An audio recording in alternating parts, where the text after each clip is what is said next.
Hi there guys, in this video we will visit the infamous lighthouse of Basco Batanes.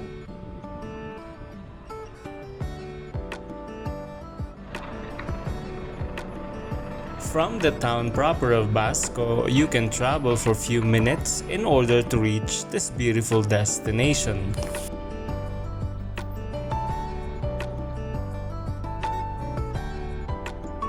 Placed like a crown above the perfect rolling green hills of the Batanes countryside sits the Basco Lighthouse, which is one of the most photographed vistas for tourists visiting the island.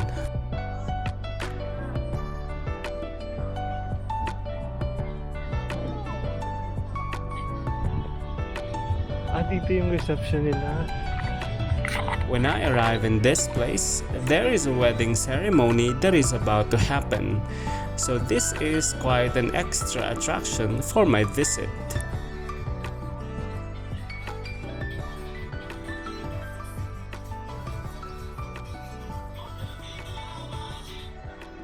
When I enter the lighthouse, I discover that the reception is in this place too. The smell of the food they are preparing is all over the tower.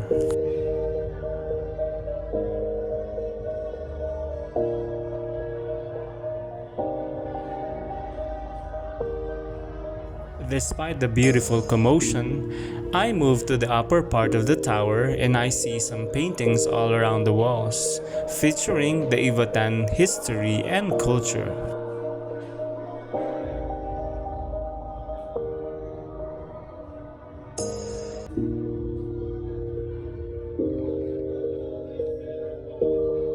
You can vividly see from the tower window that getting higher means the view is also getting more panoramic.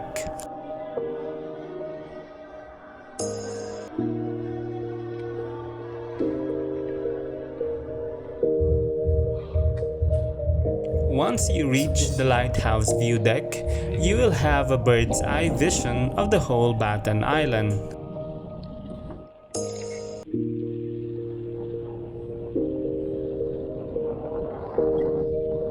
Basco Lighthouse Tower stands at 66 feet over the island of Batan and is one of the three main lighthouses in the province of Batanes.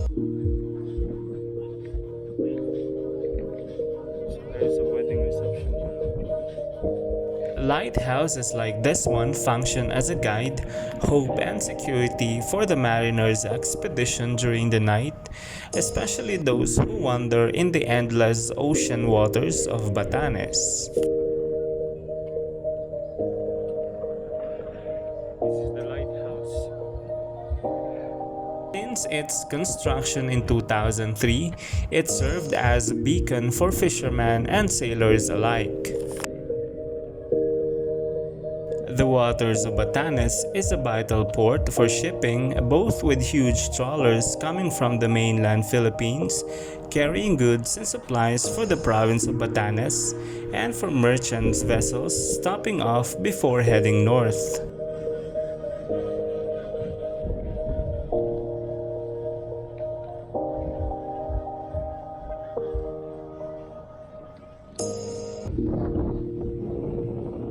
Batanes is so isolated that right from the capital town of Basco, you can sail for more than 500 kilometers until you reach the next landmass, which is the island nation of Taiwan.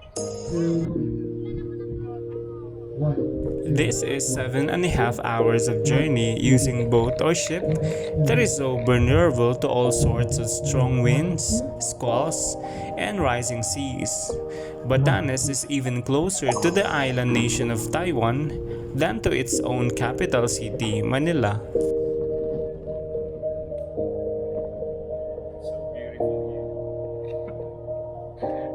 And what lies ahead in the north are some vast and desolate realm. This is where the function of lighthouses are being valued.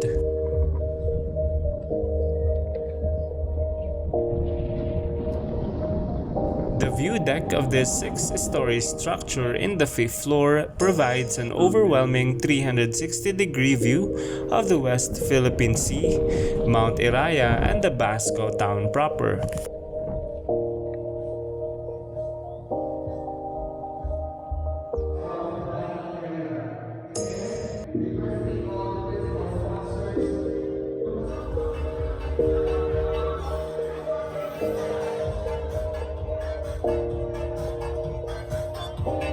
The sunset wedding is about to start, so my tour guide called me to go down.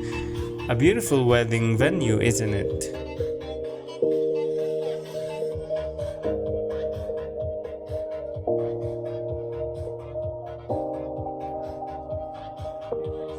Thank you for watching, guys. Join me next time for more Batanes adventures.